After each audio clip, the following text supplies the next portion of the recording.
We are Irish Side of the Moon. Freedom of information, personal empowerment. The Irish Side of the Moon. I still have a dream. There are many sources of energy available. Everything is energy. My God, do we need this or what? Free our minds. Corporations have taken over the world. Freedom of information, personal empowerment. The Irish Side of the Moon. Imagine being in the right place at the right time, easily and consistently in all aspects of your life. This is Irish Side of the Moon 90, and the guest is Bill White.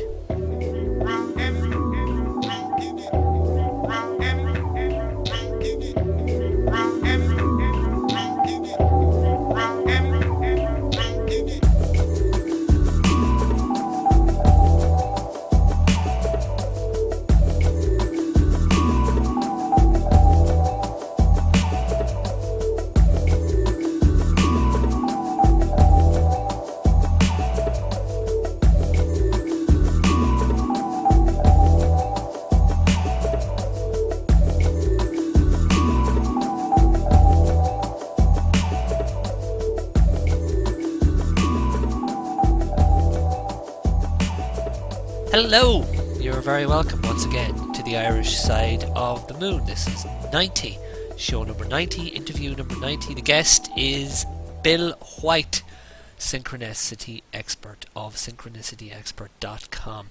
It's Michael here at the microphone once again, and if this is your first time to hear us, you're very welcome.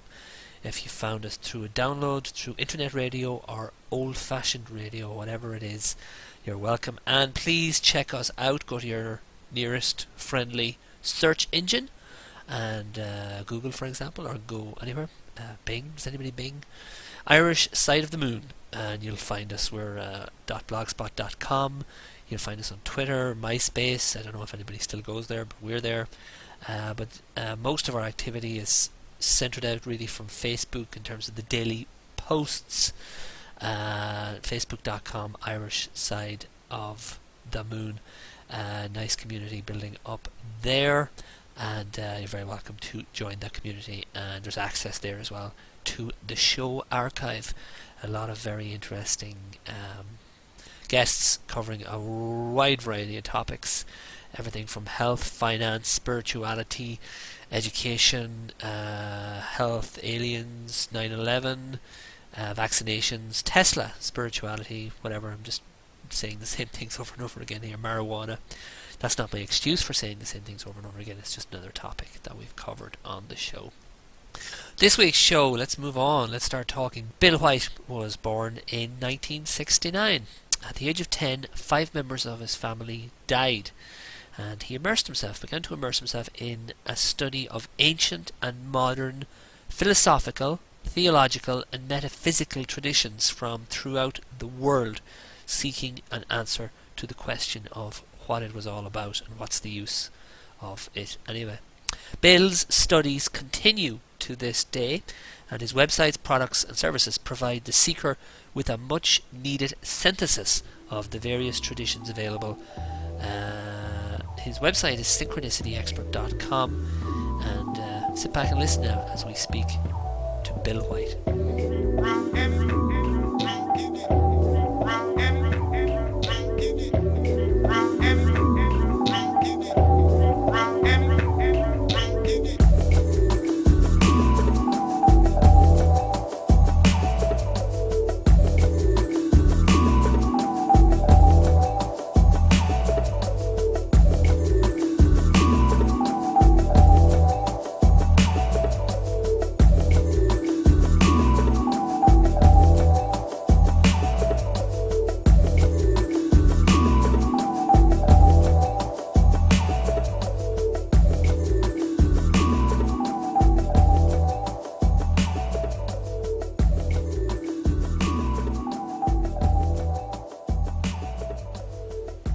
And I'm on the line right now with Synchronicity expert Bill White. Bill White, you're very welcome to the Irish Side of the Moon. Thank you very much for having me. I'm delighted to be here. I'm looking forward to talking to you today. This is definitely a subject outside of my sphere So I'm hoping to learn a lot as I talk to you. Let's dive right in. Before we talk about your work, which is interesting, we always ask our guests a little bit about their background and how it may have shaped their work, their beliefs, their messages. Can we talk briefly a little bit about your childhood, some of the stuff that happened to you that you think may have impacted on what you've been doing as an adult? Absolutely. I had a pretty strange childhood in many regards. I was adopted at 3 months old.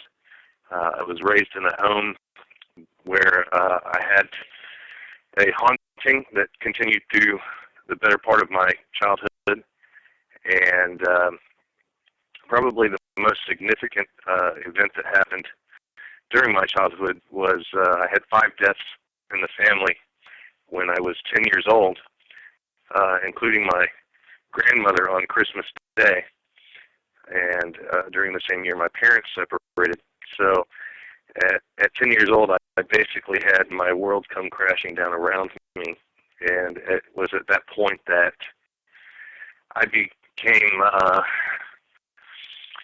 I guess you could say, I was completely inundated with the central questions of life that most people are considerably older when they face.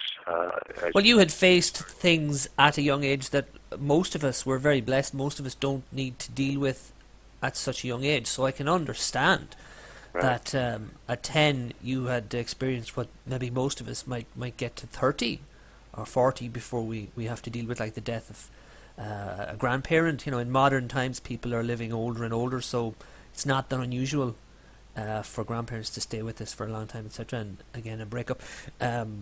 So yes, I can totally understand that as a child you were starting to have big questions. Absolutely. And, at that time, I was raised a Christian, and I really couldn't reconcile what was going on in my life with my theology. And so that led me to ask the big questions, why am I here? What's the use? Why do we exist if everything that we achieve and everything that we love is torn down around us? And that led me on basically a quest for a good decade and a half, and actually it still continues forward, but the biggest part of that took place in my teens and 20s, where I studied the various doctrines of the world, philosophies and religions, looking for the answers to my questions. And mention a couple here, like specific, just a couple. Like, what in particular do you think of what you were reading of other religions or wisdoms from ancient times? Are there a couple of that spoke to you immediately back in those days, back in your teens when you started reading? Well, there was a period of time where I spent a great deal of time with a group of people who were studying Native American shamanism, and we would meet on weekends and do things like sweat lodge ceremonies and vision questing. That was a very profound influence on my thinking, and I had a lot of really amazing experiences as a result of it. I also studied Buddhism, Hinduism, Islam, Judaism, as well as some of your more philosophical viewpoints, existentialism, nihilism, things of that nature as well. Wow, you really were on a journey. You really did journey, and still are, as you say, but you really, that's an all-encompassing net you're casting there, which is very impressive. Absolutely. Well, I sincerely and genuinely wanted to know, the answers to my questions, and the principal one being, why am I here?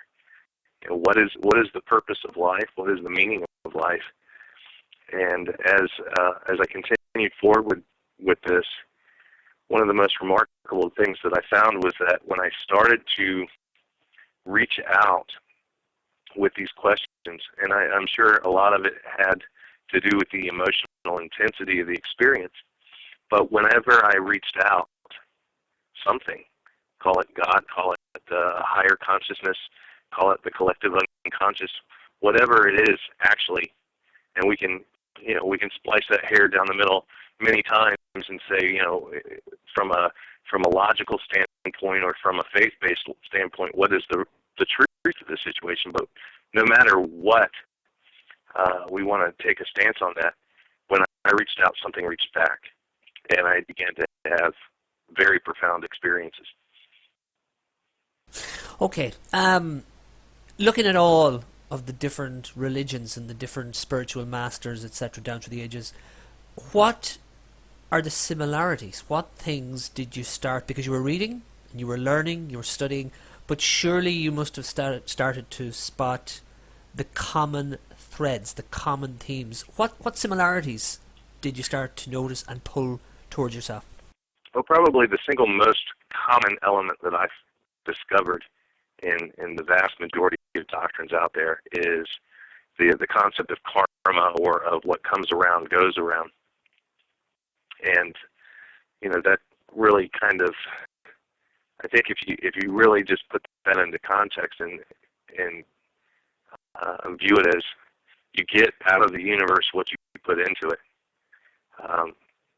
If we lived by that one principle alone, consistently across the board, across the globe, I think we could avoid a vast majority of our crises. That would certainly be, I would say, at the top. Okay, and it is pretty profound. I mean, it is, and as you say, the statement being that if everybody adopted that and lived that, it would have a profound effect on the world as we know it today in the modern age. Sure. Okay, we've gotten an idea of the formative years. Okay, we can understand the traumas, etc., that shaped you and put you on the quest, and you've told us what you ended up doing through your teens into your mid-20s. We will talk in detail. I'm looking forward to talking in detail about your work, but before we even get that far, very interested in knowing the makeup of the setup that you have. SynchronicityExpert.com is the website. There's a free magazine, there's coaching. The leap towards getting something like that set up, the leap from it being a personal journey to being something that you put out there for people, put up as a website, put up as a magazine, put up by, etc., lecturing and coaching. What's that leap? Where did that come from? How did you go from it being a very personal thing to being something you wanted to put out there and share? Sure. What I found is that over the course of all the experiences that I had, and we can talk about some of those in a little bit. Yep, definitely, yeah. What I found is that when I would share, even very privately amongst my close friends and family, some of my experiences, there was a reaction to it, and it became a centerpiece of my conversation, because I would always see people get so very excited to hear some of the stories of things that had happened in my own life. And at one point, I was working with a business partner, and he said, "You need to rebrand yourself as the synchronicity expert." And I said, "Oh, I don't like that. I don't like being called an expert. That just sounds pompous to me." And he says, "No," he says, with your experiences and what you've learned from it," he said, "I know," he says, "you've personally affected my life." He said, "You need to get out there and work with people and helping them to understand these phenomena." And how long ago was that? How many years ago would that have been? That's been almost 10 years ago now. Okay. Yeah. So, I started it with a lot of reservations, simply because I'm not an arrogant person or an egotistical person, and so I really didn't like the whole expert spin on it. But everybody says, hey, you need to toot your own horn a little bit, and it's not something that I do to say, hey, look at me, I'm some guru or anything. But I've gone through some experiences that I have found that when I talk with people about them and then start talking about the things going on in their own life, it does seem to create a bridge that has helped a great many people in understanding some of these outside of the box situations that are occurring. Okay, I think we've filled in a good deal of the background. Again, we always, when guests on the show, we always like to find out what set them on the path. And again, with yourself, we can see what happened in your childhood. We can see how it drove you to investigate. And the third piece of the puzzle, it led you finally, through the advice of a close friend, to put this information out there. So let's actually talk about this message. Let's talk about the message. The big question, what is it? What is synchronicity? Well, synchronicity, from a textbook explanation, is a meaningful coincidence.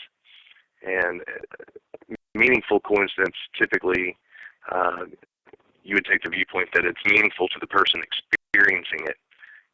And that's one of the most prominent things that we see in literature about the subject, is that it's not commonly accepted as a real phenomena, simply because it is so very subjective.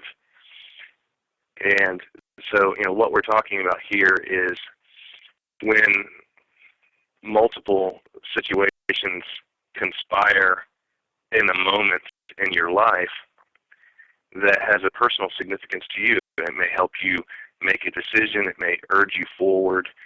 It can change the course of your life quite literally. But it's not coming from any scientifically provable stimulus. So it's very much dependent on you. The person experiencing it in a large way puts their own meaning, or maybe in your case you kind of help the person put their meaning, but it is subjective. It's, I put the meaning into something that's happened to me. It might be finding a piece of paper with somebody's phone number on the same day as I meet somebody I used to work with, and there's some connection there that drives me to do something. It means something to me, but it may be very hard to, impossible to scientifically prove that. Right. And so, what makes it so powerful is the personal context, and that context comes out of your experiences, your history, your personal symbology. And that's why it's so hard to scientifically document, because it may have an incredible significance to you, but it may not be an obvious one to anyone else. So you've had experiences of this, and this is what led you.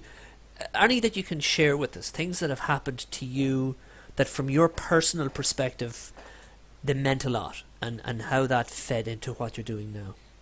Absolutely. One of the most profound experiences that I had in my youth was when I was working with the shamanic group. I was relatively new to the group, and I met them for what they called a medicine weekend, and we were going to be doing a sweat lodge ceremony and building a medicine wheel. These are all Native American practices. And the gentleman, Barry, who was running the event, was there early when I arrived, and he asked me to go walk with him. So we walked through the forest and out into an open field. And he said, I was out here this morning, and there were some crows out here, and they left something for you. And he handed me a crow feather. And he said, crow feathers are very unusual to find, because crows tend to eat their feathers when they fall out. And he says, I think your name should be Billy White Crow. And I'm a very practical guy. I grew up with a blue-collar father who was all about, if it's not logical, then just throw it out.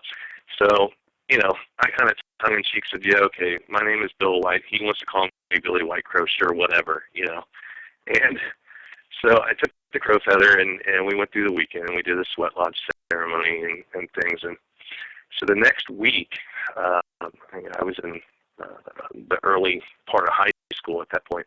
My mother picked me up from school, and we stopped off at the store, and when we got home, we pulled into the driveway.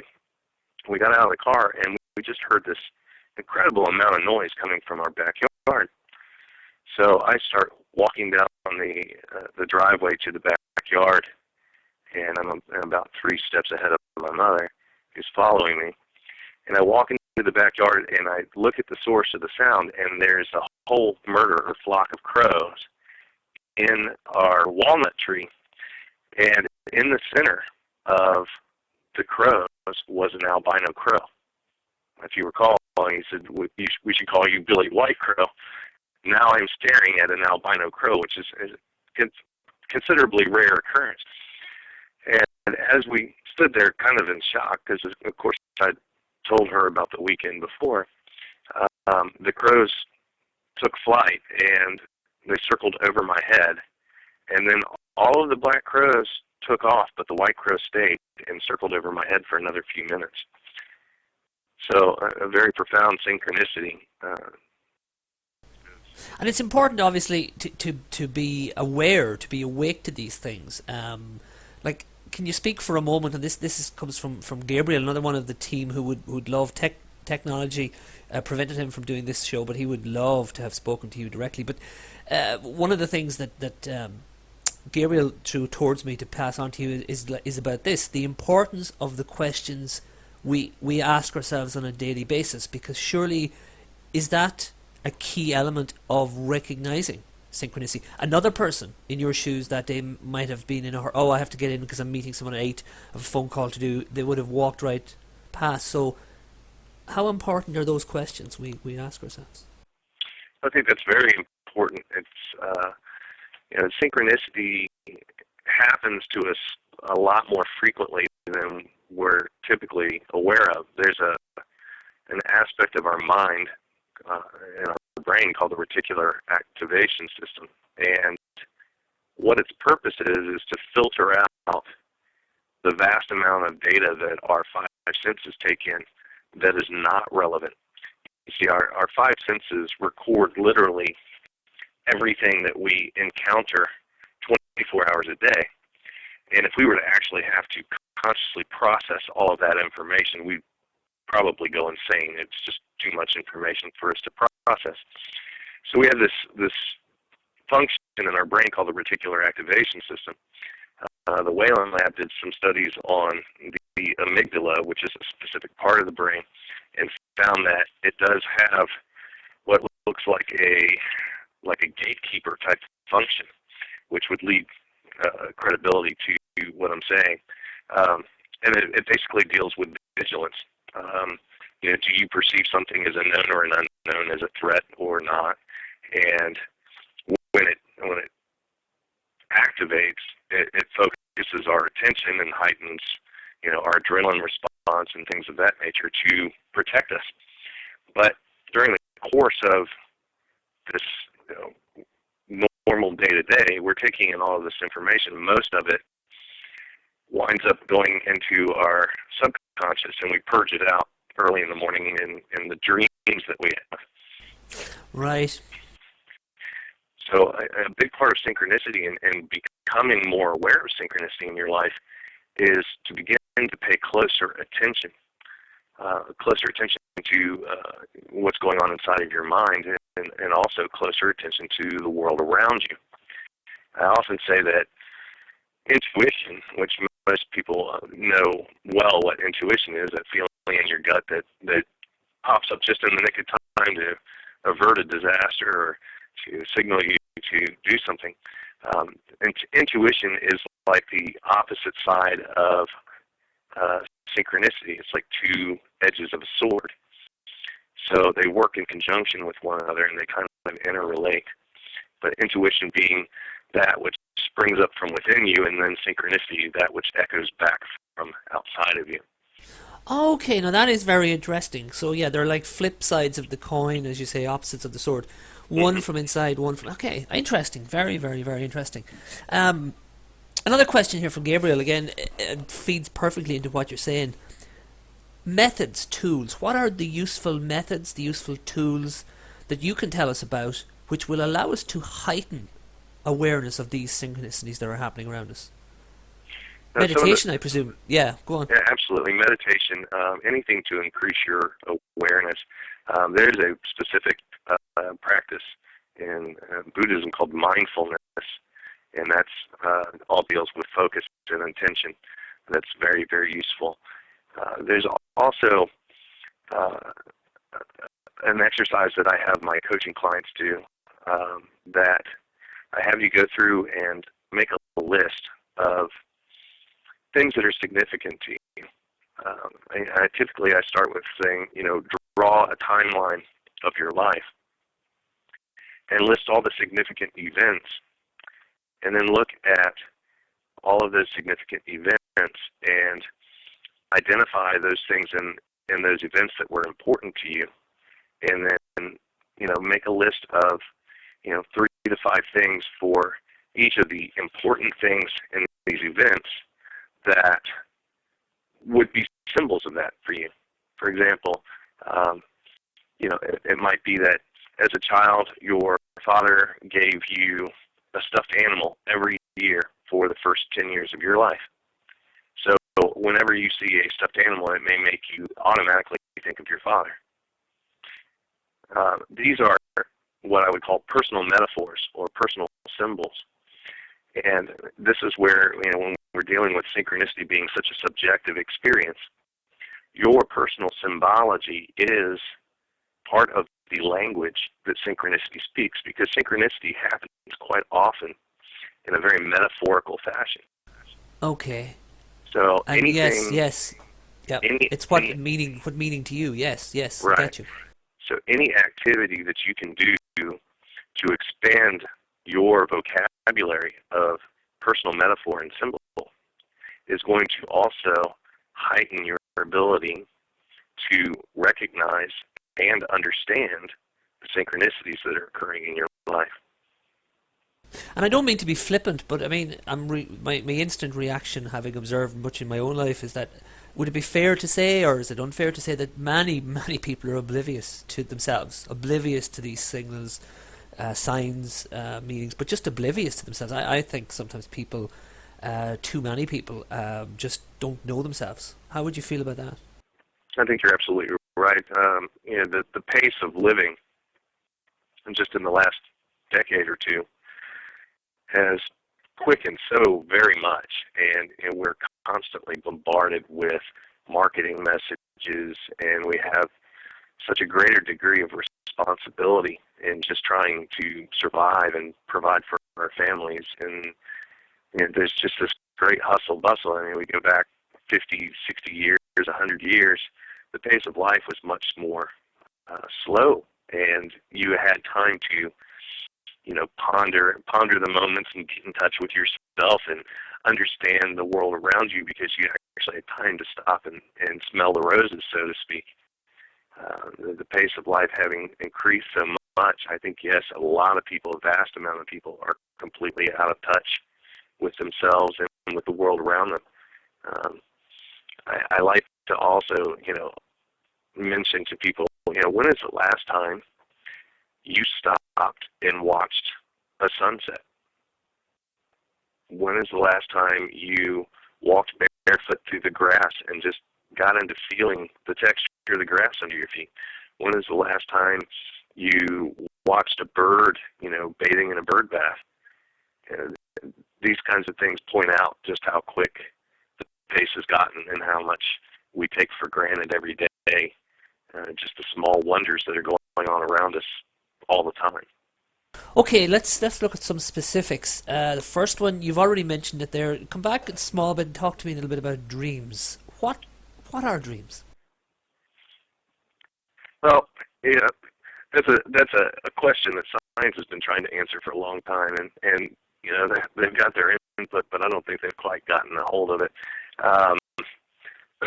To some degree, our dreams are, like I said, the purging of all that data. But the way our subconscious mind groups that together,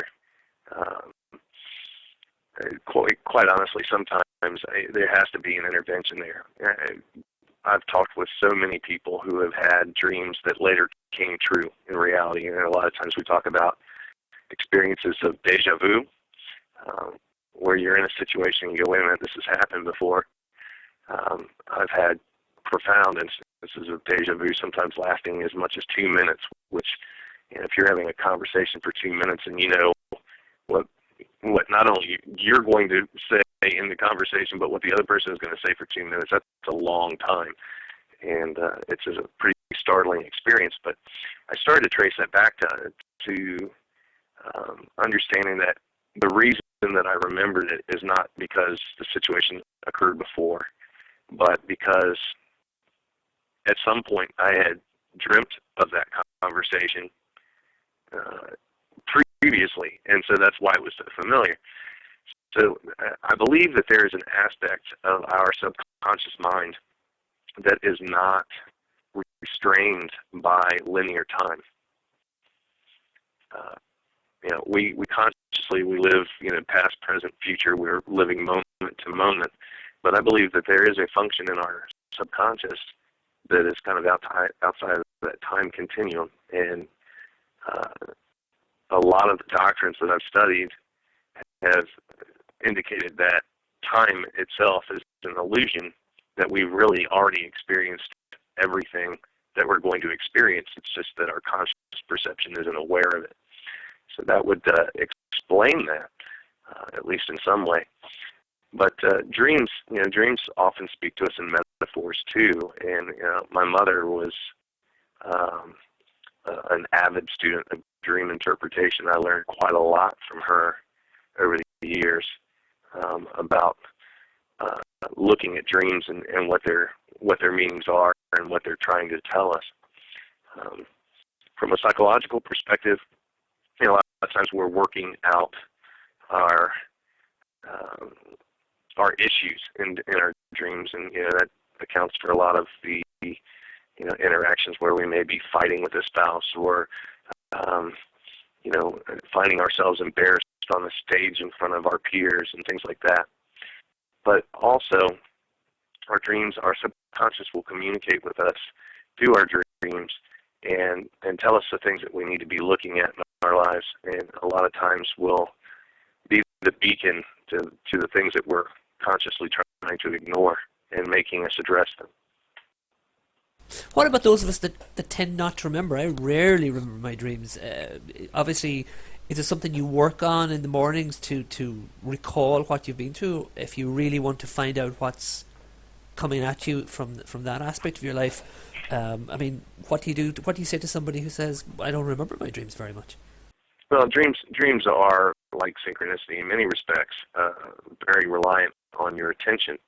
And I was just working with a newer client of mine, and he said exactly that. He says, I don't remember my dreams. And I said, if you'll keep a notepad and a pen right next to your bed, and I said, at least one day a week, don't get up with an alarm clock.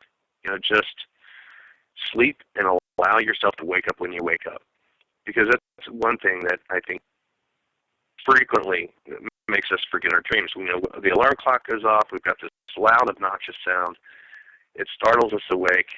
We go, oh my gosh, I'm running late for work, or oh my gosh, I have to be here.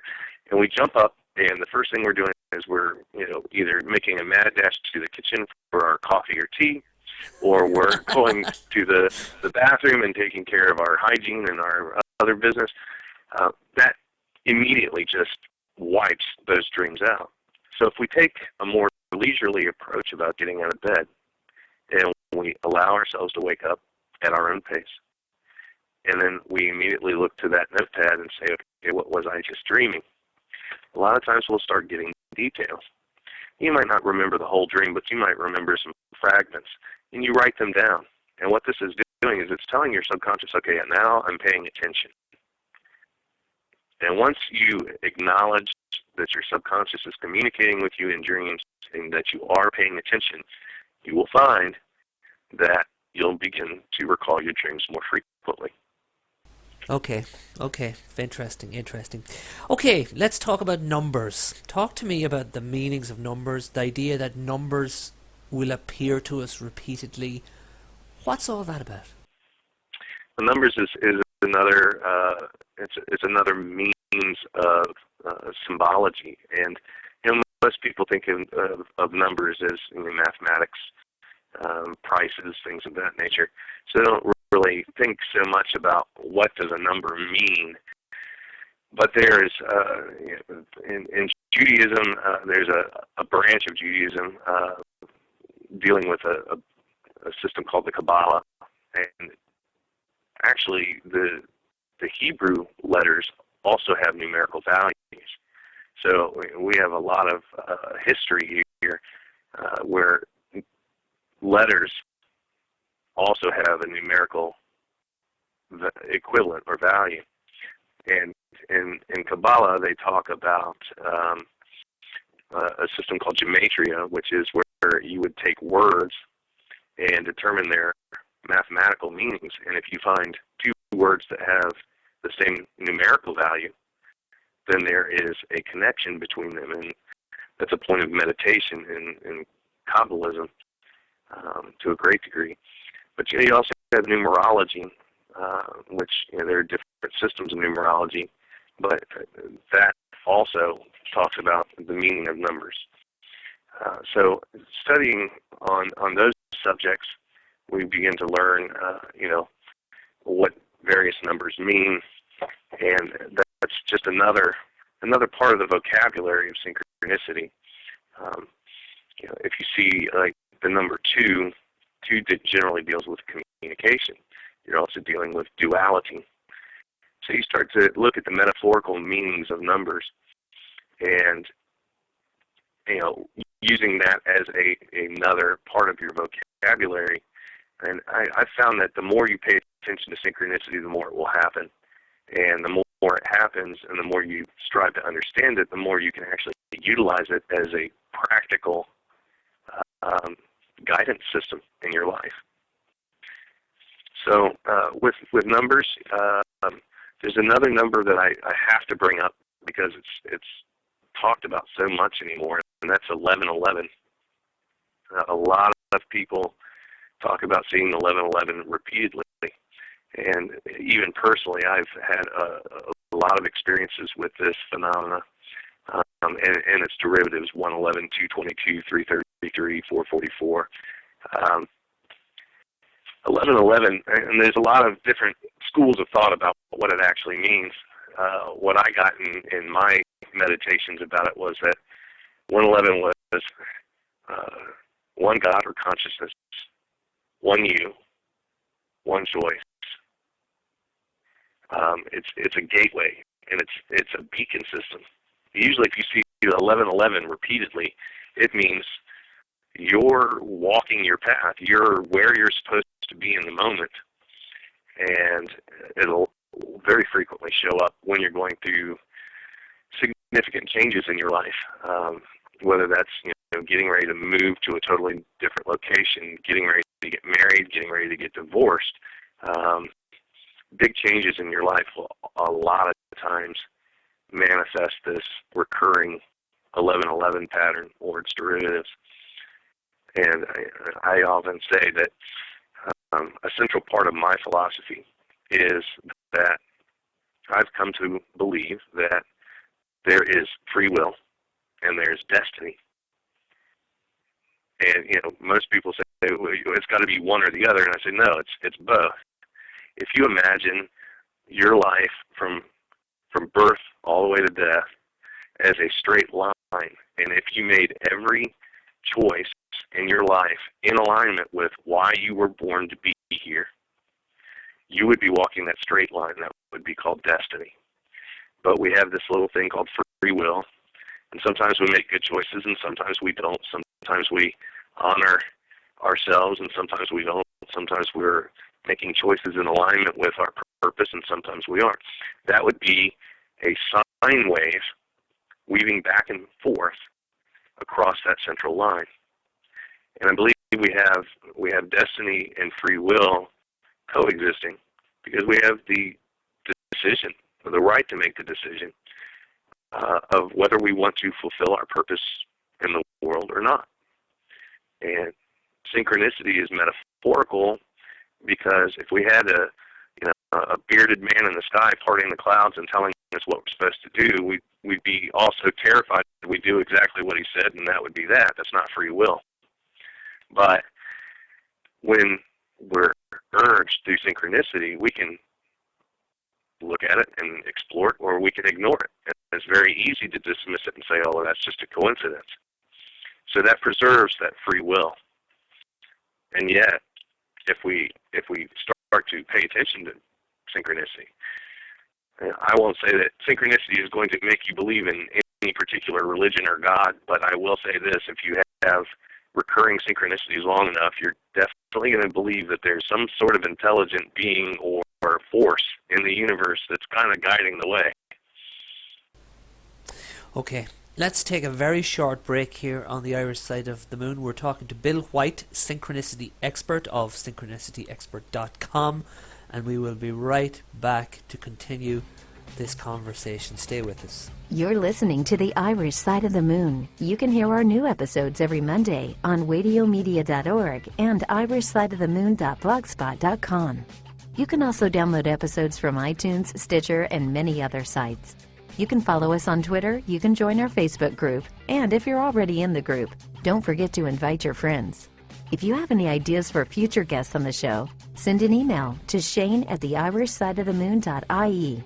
We are Irish Side of the Moon. Freedom of information, personal empowerment. Welcome back to the Irish Side of the Moon. In conversation today with Bill White, synchronicityexpert.com. Very interesting conversation so far. Bill, we looked at your childhood. We looked at the traumas, the events that shaped your questions. We looked at your teen years. The questions led you to do a hell of a lot of research, and I'll be asking you a little bit about that towards the end of the show. You studied a lot of different religions, philosophies, ideas, brought the whole lot together, and from that kind of found your own path that you're still on. We've looked at some of the specifics. We talked about dreams before the break. We talked about numbers before the break. One thing I wanted to get to before the break, and I'm going to throw it towards you right now, another specific. You've glanced off it a little bit talking about your experiences personally, but in general, the idea of totems, the idea of power animals. Can you explain a little bit about that to the listeners, please? Sure. I mean, in the shamanic traditions, everything is alive and carries power and wisdom. And the belief in power animals or totems is pretty central to the vast majority of shamanic practices around the world. It's a belief that animal spirits will take to an individual and offer them protection and lessons and bring messages. It's certainly, we've already talked about the crow in my life. Frequently what happens is when you become aware of the totem phenomena, you identify with a particular animal. And it's not so much a choice on your end as it is on the animal's end. You'll just find this animal strangely showing up all the time. And you can look at that animal and what the animal's features are, what makes this animal unique, and begin to determine, what the message of that animal is. I actually had a changing of the guard, if you will, on my power animals. Of course, we talked about the crow. But in the late 90s, I had an incredible decade in my 20s where I had a recurring sequence of events where I lost my girlfriend, my car, and my job within a 2-week period 6 times. Good gosh. Okay. Okay. So, what was happening was, I would, I'm a young man, I'm trying to, get a life, so to speak. I get a job and I start working and I have a nice car, and then I get a girlfriend, and I'm going, okay, now life is really starting to happen. And then all of a sudden, I throw a rod in the engine, so now I'm without a vehicle. I get laid off from my job, and my girlfriend would dump me. And this would happen within 2 weeks, and I'm going, the first time I was like, well, that really stinks, now I've got to start all over again. But after 5 times, 6 times, I'm going, do I have a curse on me? What's going on here? It's just always happening in clusters like that. I'm going, this is very, very strange. Well, after the final time that it happened, one of the things that I noticed is that I was able to not get emotional about the situation. In fact, I kind of laughed about it. I said, this is just getting absurd now. Just after those events happened on the last time, the first thing you do when you get out of work is you go looking for work again. You might apply for some unemployment or something of that nature. So I did all of those things, and I looked for work immediately after. I was let go at like 8 o'clock in the morning on a Friday, and by 1 o'clock in the afternoon I was looking through the one ads again. So the next morning I woke up and I heard a bunch of noise outside. Okay, what's this now?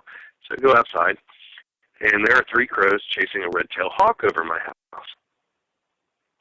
I go, here we go again. What's going on? And I'm standing here and I'm watching these things happening right over my head. And eventually the crows took off. They flew off to the east, and the hawk stayed, and it circled for a while. And then after a while, it took off to the west. Now, this is probably the most profound synchronistic experience that I had, but 2 days later, I woke up from a dead sleep Monday morning to an audible voice in my room saying, pack your bags, you're moving to Dallas. Now, I lived in Virginia at the time, which is on the East Coast. So we're talking about something telling me, pack your bags and move halfway across the country. And I had just lost my vehicle a week earlier. I had $176 total in the bank. And I'm thinking, okay, I've lost my girlfriend, my car, my job, and now I've lost my mind too. So I looked for some grounding. I called my mother up and I said, hey, I got to tell you about this experience I just had. And she says, come over. So I get up, get dressed, drive a few miles across town, stop at my parents' house, and I'm sitting there and having coffee with her. And I tell her about this audible voice. And I'm expecting her to be the rational, reasonable person that she always is and say, well, get yourself a job, save some money, fly out to Texas and check it out. And if you can find a job out there, then move. No, she says, I think you should do it. So now I'm really feeling strange.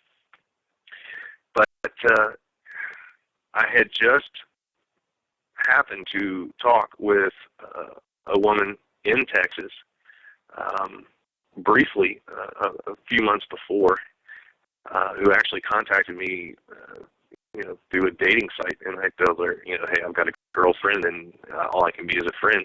She left for Italy, came back, and started talking with me just 2 days prior to having this voice. So I called her up and I said, what do you think about me coming to Texas? And she said, well, when? And I said, right now. And she goes, oh my gosh, let me take the dogs out and I'll call you back. So she calls me back about 10 minutes later. She says, yeah, come on. So a friend of mine had given me his wife's car. She had Parkinson's disease and couldn't drive anymore.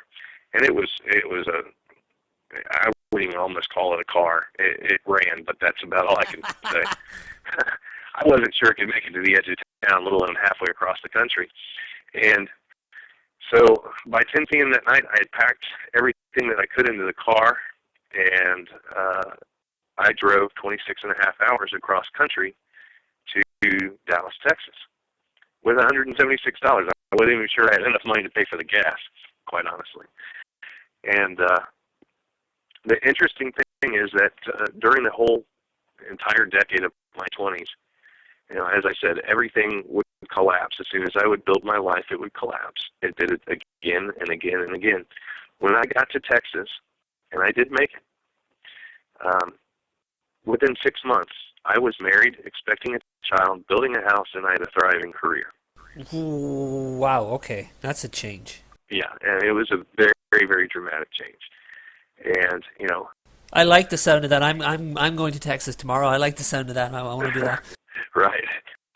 But, that story is the one story that I will bring up consistently when people question synchronicity. And I say, listen, I'm a very practical man. I'm very logic-based. And so, for me to pay attention to spiritual matters in the way that I do, I have to almost have, like two sides of the coin in my head here.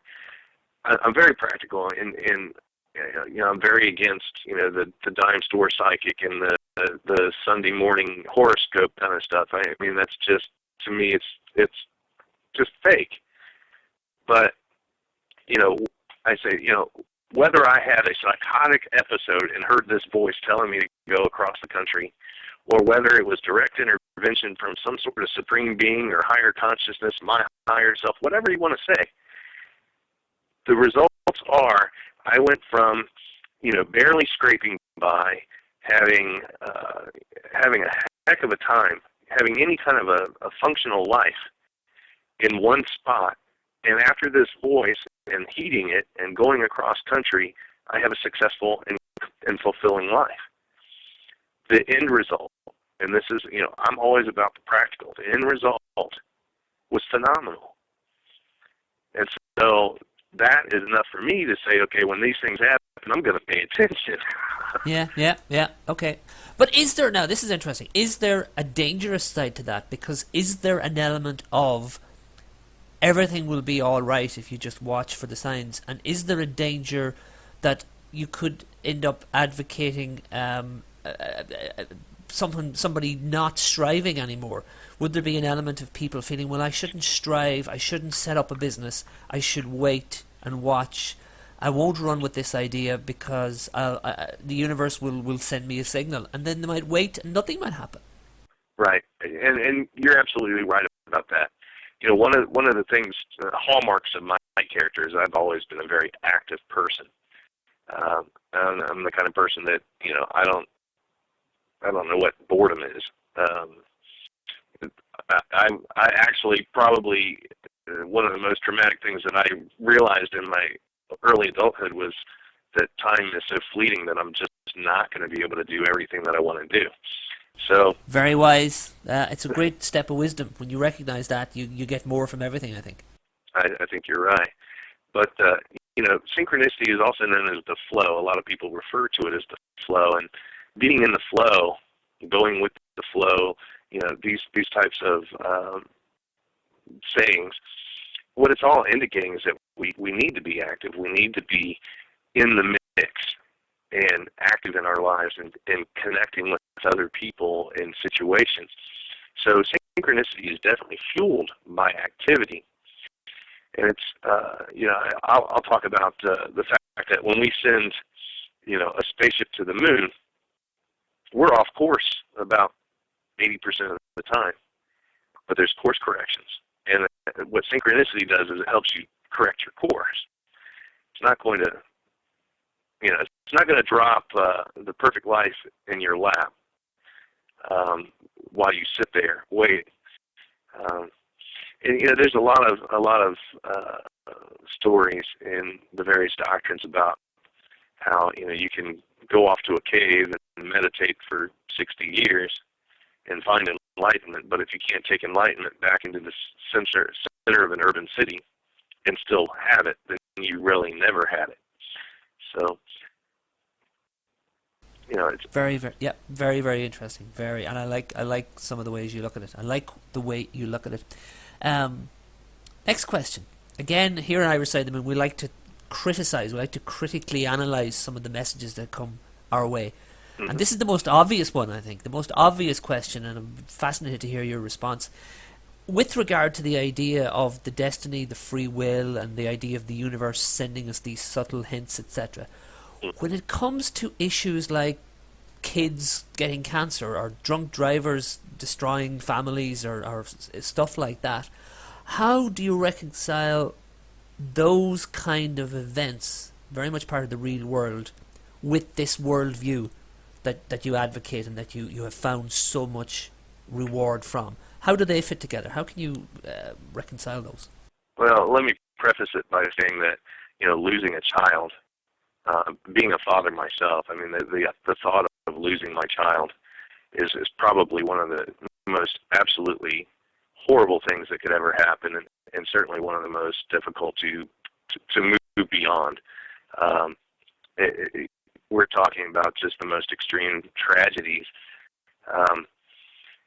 What I did find, and let's go back to my childhood for the sake of illustration here, my grandmother had a heart attack in front of me at 10 years old, and I was the last person she spoke with in this world.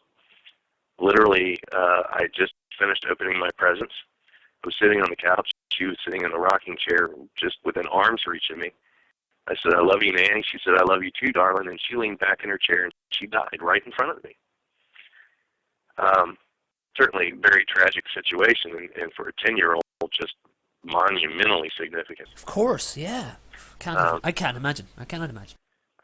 You know, and my reaction to that was, first, I'm surprised at how wise I was at that age, just instinctually. But I ran to her, I shook her arm and said, "Nanny, are you okay?" And when she didn't respond, of course, by now, everyone in the household is on full alert and panicking. I ran to the phone and called the ambulance and told them, you know, where I lived and that my grandmother had just had a heart attack and we needed their help. The next thing that I did is my parents and my grandfather were getting her onto the floor and starting CPR. I ran out the back door, and when immediately my father had a duck blind. It's kind of like a boat. I knelt down on that. I looked to the sky, and I saw that particular day it was clouds with beams of sunlight coming through. I looked straight up to that, and I begged God to take me instead of my grandmother. So, you know, from a Christian perspective, that's the laying down your life for another person, which is supposed to be one of the most, you know, profoundly good acts that you could do. And of course, she died. I survived. My request wasn't granted. But if you put everything in context with what happened there, a very, very serious tragedy. And there were 4 other deaths in my family that year, as well as my parents separating. My entire world had been leveled. I wouldn't wish that on anyone, but that set the whole tone and course of my life going forward.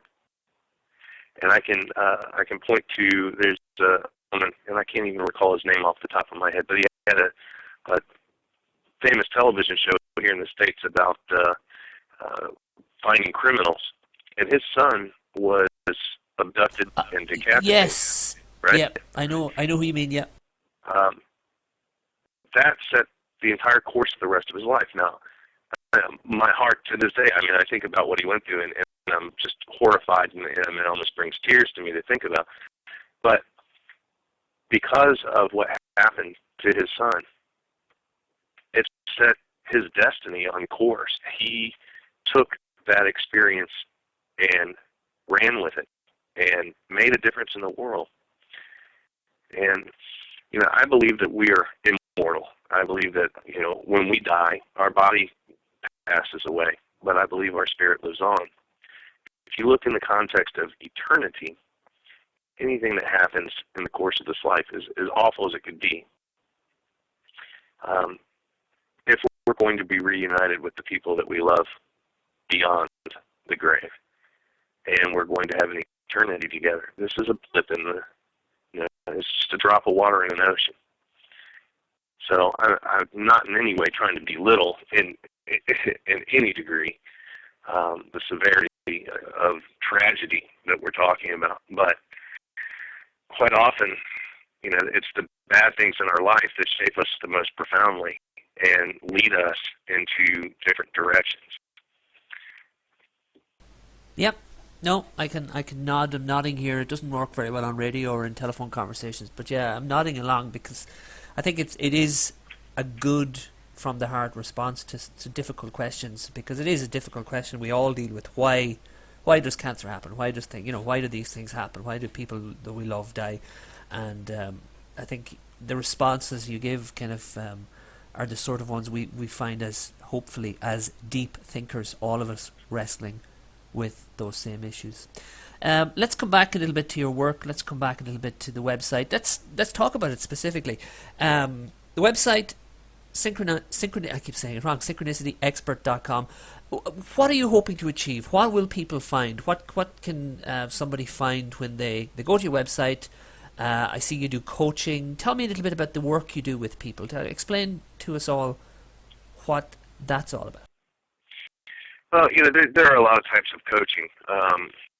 There's, the more commonly known, goal coaching, business coaching, things of that nature.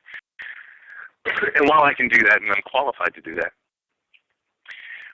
the coaching that I prefer to do, and the one that I think has the most impact, is when people are experiencing synchronicities and they don't quite understand them, or when they feel completely lost and without direction, and they're wanting that direction. Because what I've found is synchronicity is such a great beacon system to help us to understand ourselves and our purpose in the world.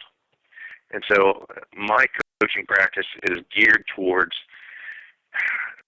first, waking you up to the fact that probably synchronicity has already occurred in your life and you just haven't acknowledged or recognized it. Secondly, I work a lot on this working with the personal metaphors and the symbols and building up a context. Synchronicity uses its own language. It's a metaphorical language. The more that we have a context for that language, the more we have an understanding of what that language is, the more we're going to encounter synchronicity and the more we're going to be able to integrate that as another aspect of life. But the core that I think the reason that I do what I do is because more than anything, I want people to understand and find contentment and fulfillment in the fact that we're not really alone here. I felt at a young age completely abandoned. But my first questions when all that was going on was, God, why are you doing this to me? And of course, as I matured and looked back on it, I said, well, it wasn't so much doing it to me. I mean, the events were happening to the people around me. My grandmother died. My grandfather followed her 90 days later. These were events that were taking place in my experience and in my family, but the actual events were happening to me. I was getting the emotional rebound effect from that. It was my reactions to those events that generated the hysteria that I felt. But I felt abandoned at that point. And as I went along my path, I found that nothing could be further from the truth, that there is always a consciousness there that you just have to reach out to. And when you make connection with that, you no longer have to doubt. After having the voice experience that I did, I say, faith is no longer a matter of faith for me, it's knowledge. And when you have an audible voice and there's nobody physically present in the house, you kind of go, either I really am cracking up or I just completely definitively erased any doubt that there's a higher intelligence out there. I mean, you can only arrive at one of those two conclusions. And, again, my barometer on that being, if you look how profoundly improved my life was 6 months after that experience, I say, well, it really doesn't even matter if it was a psychotic experience because it wound up to be pretty beneficial to me. Yes, it worked out. It worked out. Okay, also, and again, this is also very interesting, there's a magazine, and there's like 8 contributors or something. Can you tell me a little bit about that as well? Yes, the magazine began as a project where, I used to put out just a simple email newsletter, and it was all my content. And I liked it, and I got great response from it. But, again, I'm a very active person. I wanted to go beyond that, and I wanted to not only bring my message to the world, allow people to interact and experience the messages of other people who had extraordinary experiences and had come to levels of wisdom that I thought would benefit. And the magazine has always been free, and it will always be free. It's kind of one of my ways of tithing to the world. It's it's what I give back for the blessings that I've received in my own life. And the authors that write for the magazine feel the same way. It's a giving back to the world and saying, hey, we just want to give something back that may be of use. Maybe the right message will come along at the right time for the people reading it. And we're in our 6th year now. It's been going for quite some time. Right, 6 years. And how did you find these people? I mean, you've got a team of people. They were people, obviously, that you were already familiar with. Are you still finding new people? How does that process work? Well, a lot of times that's a synchronicity in and of itself. Some of the writers I met because they encountered my list and were getting my emails. And on occasion, I'll put out things like I'll do a free half-hour coaching session for a limited duration, and people will respond back, and then I'll reach out and we'll have conversations. Carmen Wright, one of the writers of the magazine, I actually met her doing that, and when we started talking, we found a vast amount of parallels in our own lives, and we just had an immediate connection. Eric Roth contacted me and said, hey, I'm right in alignment with what you're saying, and I have quite a bit of material too. He says, do you think it would benefit your readers? And I read his books, and I was like, wow, this guy's like right on the same wavelength, and his experiences were congruent with mine. So that's typically how it happens.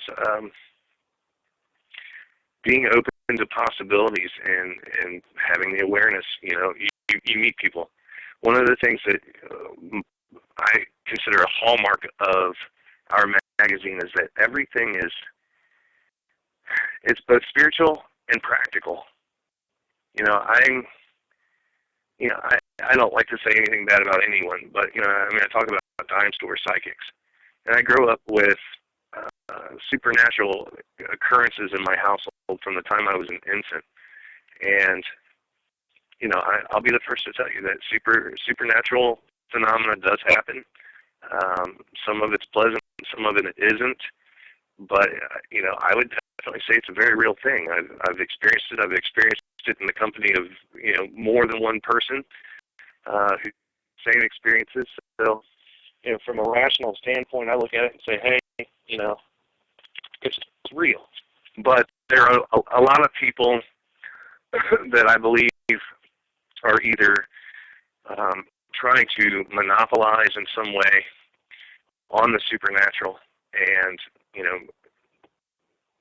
be dishonest and make money at it. And then there are other people that I think so desperately want something like that to happen that they'll embellish. And I don't even know that it's conscious. I don't think it's maybe even a willful thing, but they just want it so bad that you're not going to find in my magazine or in anything that I teach anything about past lives. And it's not because I say that they're real or they aren't. It's just that I haven't seen anything in my experience with enough evidence to convince me that they are.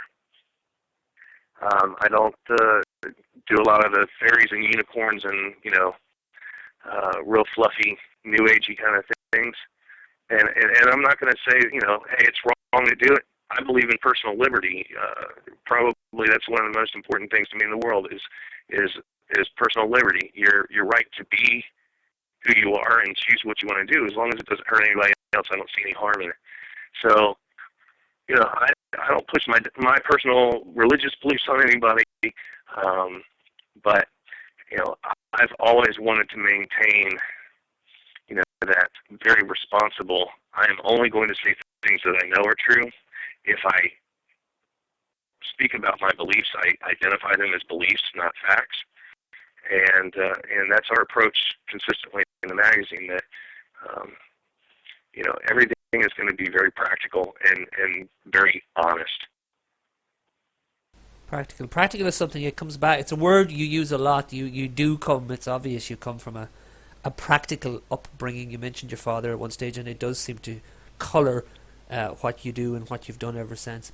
In the last couple of minutes of our conversation, the last couple of questions I have in front of me, we always like our guests to step away from their message for a couple of minutes at the end. And for listeners out there who want to do what you do, now it might not be to do with the subject area you're in, but for somebody who, first of all, first thing about you is you've obviously studied a lot. You study a lot. How do you do that? How would you advise someone out there? You've got to sit down for hours on end. Obviously, you're reading. You're amassing so much knowledge through your teen years, probably right up to today. How do you do that? What's the secret to keeping at it or not getting annoyed, fed up? What is it? I mean, you get annoyed and fed up. You know, you hit dead ends, you hit obstacles, and you say, "Why am I doing this? Why am I wasting my time?" That's part of the process. You know, if you get back to thinking, you know, when you learn to ride a bicycle, how many times did you fall off that bicycle and skin your knee? Plus, you kept getting back on that bike. You know, research for me is a thing that's just never ending, because you expand your knowledge and you learn about one subject, but then they give reference to 2 or 3 other things that you've never heard of, so then you go and you drill down on that, and it just keeps opening more and more doors. You know, I was very blessed. My mother taught me to read before I ever hit kindergarten, and by the time I was in 2nd grade, I was reading at like a 9th grade level. So, you know, I did have a lot of nurturing and educational emphasis in my family, but you know, just the hunger itself for knowledge and wanting to know, I think is the core of this. It's, if you're really determined to figure something out and you're willing to put skin in the game, then you're going to come up with some answers. Okay, positive. And the last real question, and again, it's a generalized question, but very apt in your situation. Advising somebody who is setting out on some kind of unconventional path. Because the path you're on, it just stands to reason that time and time again, you must meet people who don't get it, or are willing almost to ridicule it or belittle it, the choices, the message, etc. How do you cope with that? How do you keep going? And how do you advise somebody else? Somebody's out there right now, they're listening to us talk, and they have there's some message that they want to explore and follow, and it may not be an easy path. What would you say to them? Well, you know, when we're talking about that, what we're really starting to get into is self-esteem. And, you know, I've always been a guy that, you know, I was the lone wolf. I went through plenty of ridicule and being picked on. I was a small guy in school until I reached maybe junior high. I was a late bloomer. I think I weighed 69 pounds in the 6th grade. So, I mean, I got pummeled on the playground all the time. You're the guy on the back page of the comic book. You're the guy who was beaten up on the beach. I've seen you in loads of comic books. The ad for the Atlas, yeah. Exactly. So, you know, you have to come down to a point in time where you go, you know what other people think doesn't matter nearly as much as what I think. You know, and I mean, I'm going to be 43 in February, and at this stage of my life, I'm going, you know, I'm me. You can like it or not, and I'm okay with it either way. I mean, I don't need anyone's approval to be me. But you know, it wasn't always that way. When I was in adolescence and in early adulthood, you know, you have that certain amount of needing the social acceptance and wanting to conform to fit in.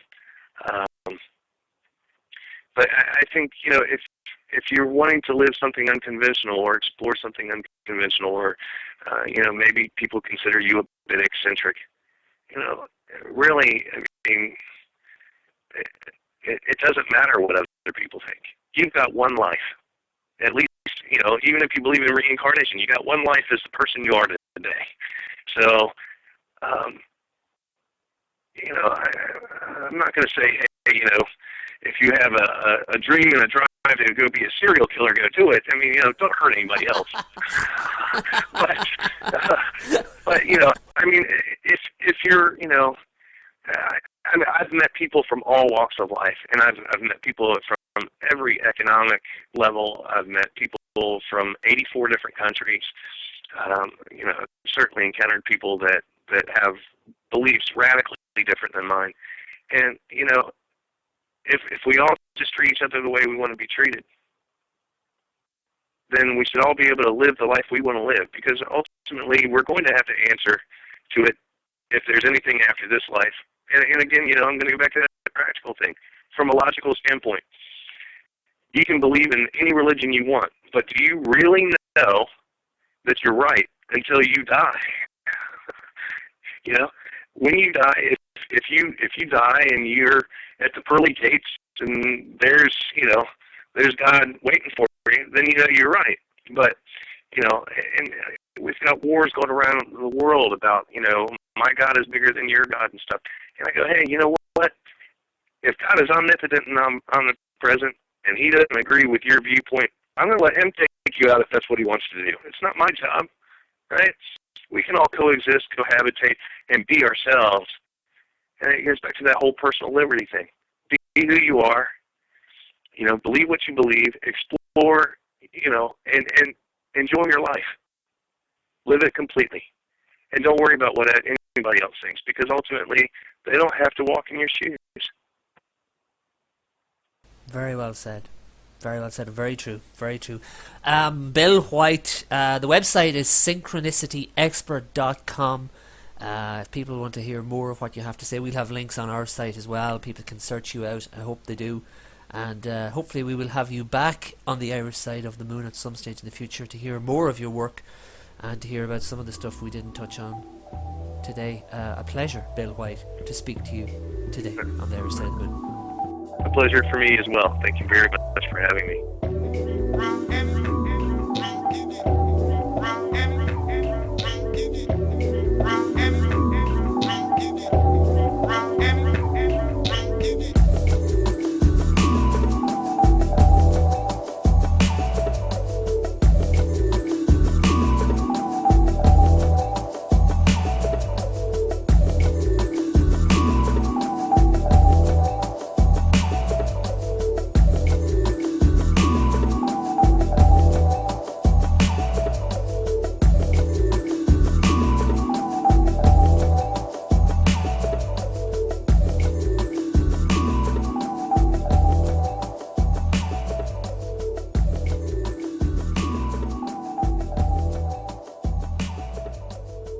And that was Bill White of synchronicityexpert.com, and very interesting. Definitely something new to me. That kind of show would be very much Gabriel's kind of show, and he would love to have been involved in it. Technology is letting us down at the moment from his side of the world, but nonetheless he contributed some questions, some of which I included. So yeah, Gabriel, and if at some stage in the future, I know we'd like to have everybody back. We would like to get Bill White back, and I'm sure we'll try and set that up.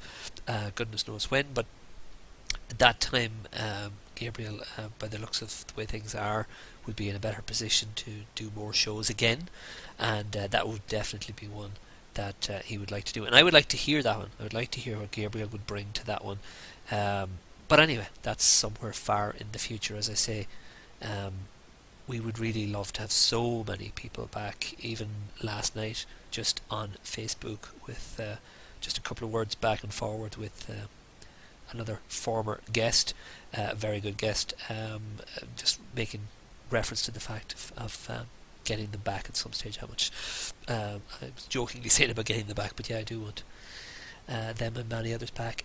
We just have to balance, but the plans are for a few months from now for 2 months of shows, 2 shows a week, and if that comes to pass as we intend, I would think maybe we might devote one of those shows, those 9 shows, nine weeks, 2 shows a week, maybe 9 new guests and 9 previous guests. So maybe that will come to pass. We'll see. That's far away from here, a good 6 months or more into the summer. But yeah, we do plan that far in advance. We're great planners here at Irishside. But I really enjoyed that show because Bill White's message, his area of expertise, was something very new to me. And what appealed to me listening to that gentleman speak was the practical angle he takes, the fact that we were on his journey, as it were, into this world and into this particular world view, and the fact that he brings a very practical air to it, that appealed to me, and that made me give everything he said, give it more weight. I was able to consider it more, and yeah, very, very interesting. Definitely a person who's done a lot of research and knows from whence he speaks. That's a subject, though, you could debate and debate. I mean, we didn't really go that route with this show. First time we get guests on, we're more interested in finding out, who they are, what their message is, what other viewpoints are out there, and how they do what they do. That's really the 4 corners that we try and hit as best we can. But as time allows in future shows, getting some people back, we would love to get into a discussion area a bit more. But yeah, definitely worth checking out synchronicityexpert.com and finding out more about that. What else to be said? Yes, if you want your say, Skype. We are on Skype, the Irish Side of the Moon, and the Vice mailbox thing, majig, is set up. If you want to talk about this week's show, if you have a comment about synchronicity in your life, that would be interesting, actually. That would be kind of cool. It would be cool. Leave a short message, 2 minutes, whatever, your own experience, and the plan is to start including those messages more and more in future shows. As I speak now, it's newly set up, but as it comes more online. So yes, we're on Skype, and the quickest probably way to find us maybe is through Facebook, since so many people are on Facebook. If you're facebook.com Irish Side of the Moon, that's us. If you're in there every week, a couple of times a week, the Skype info is posted there with a question to generate a bit of interest. So clicking on that is one quick way to go to our Skype profile on this thing, myskype.info, and from there then it really is just a click. It's also on the Blogspot archive of shows as well. There's a button there for Skype, and again, if you click on it, if you have Skype set up, it takes you straight to us. It's wonderful technology, great. And we would love it. We want that. That's what we want. We want more interaction. That's something we've always wanted, and we're getting it, through Facebook and emails and stuff like that. But getting your voice into the show now, more and more, would be something.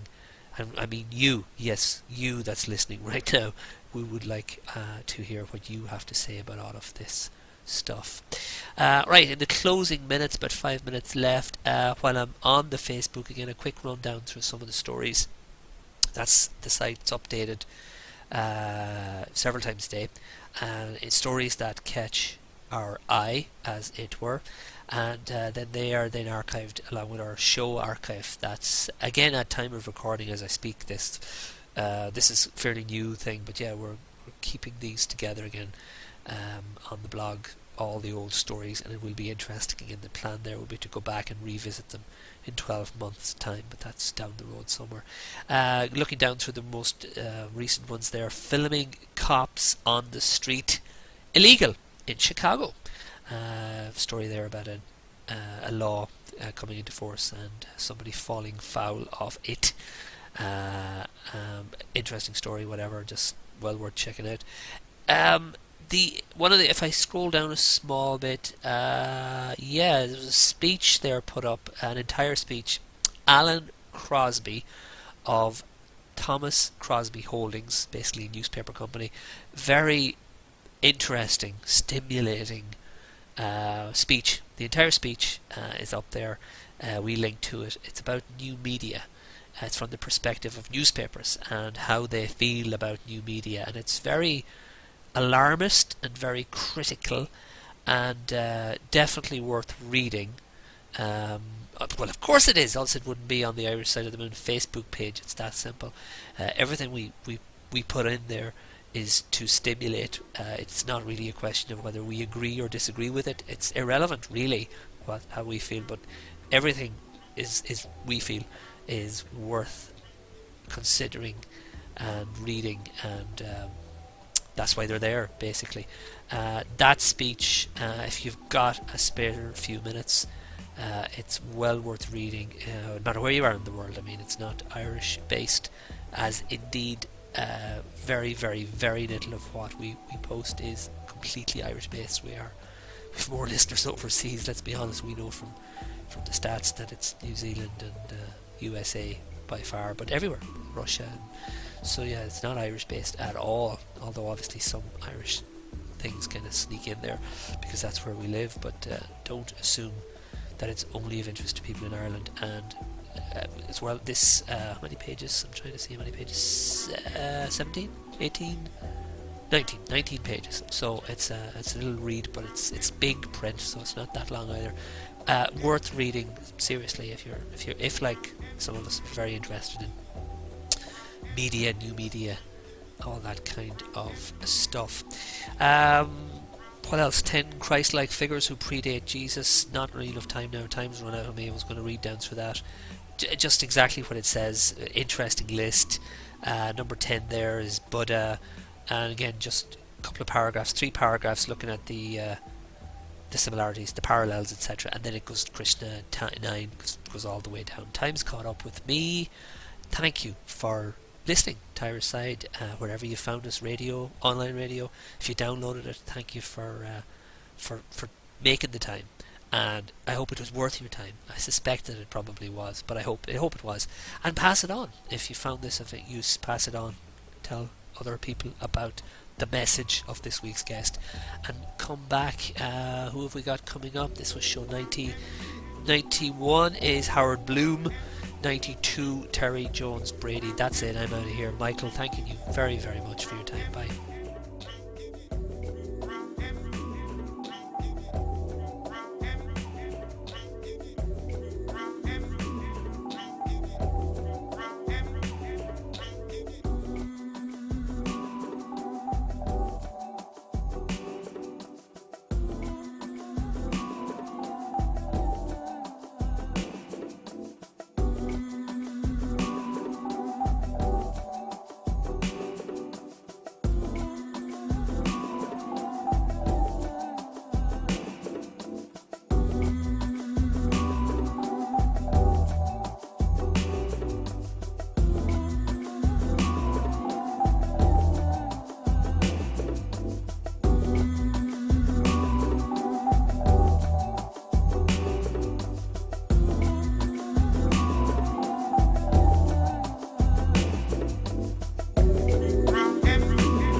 We are Irish Side of the Moon. Freedom of information, personal empowerment. The Irish Side of the Moon.